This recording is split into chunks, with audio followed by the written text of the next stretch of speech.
అయితే ఈరోజు మనం వీడియోలో అయితే ఒక మంచి హోమ్ రెమెడీ అయితే చేద్దామా ఫ్రెండ్స్. మరి చూడండి, ఇలా ఉన్నవి ఏదైనా ఎప్పుడైనా మీకు క్లౌడ్స్ అట్లా ఉన్నప్పుడు కానీ ఈ క్లౌడ్స్ని చక్కగా చూడండి, ఇలా ఏదైనా ఇనుము ఉన్నప్పుడు మనం దారాలు పెట్టేదానికి మనం చక్కగా అయితే ఉపయోగించుకోవచ్చండి. చూడండి నేను ఎలా ఉపయోగిస్తున్నాను అనేది ఈరోజు ఈ వీడియోలో అయితే తెలుసుకుందామా. మరి చూడండి, మనం డబ్బాల్లో మనం ఎక్కడ పడితే అక్కడ అవన్నీ పెట్టినప్పుడు మాత్రం ఖరాబ్ అయిపోతూ ఉంటుంది దారాలు కదా. ఇంకా చూడండి, నేను ఈ విధంగా అయితే సెట్ చేస్తున్నాను ఫ్రెండ్స్. చూడండి,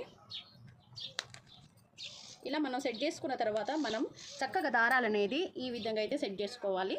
చూడండి ఫ్రెండ్స్, ఎలా సెట్ చేస్తున్నానో. మనం ఇలా పెట్టుకోవడం వల్ల దారాలు అయితే చిక్కు లేకుండా చక్కగా మంచిగా అయితే ఉంటుంది. చూడండి నేను ఎలా పెడుతున్నానో, ఈ విధంగా మనం అయితే సెట్ చేసుకోవాలి ఫ్రెండ్స్. చూడండి, ఈ విధంగా మనం సెట్ చేసుకుంటే దారాలు చిక్కు లేకుండా మనం చక్కగా అయితే ఉంటుంది. తర్వాత ఇట్లా ఉన్న బాక్సెస్లో అయితే చక్కగా మనం ఇలా అయితే సెట్ చేసుకోవచ్చండి. ఇలా సెట్ చేసుకొని చక్కగా మనం యూస్ చేసుకుంటే చాలా మంచి ప్రయోజనం అనేది ఉంటుంది ఫ్రెండ్స్. చూడండి.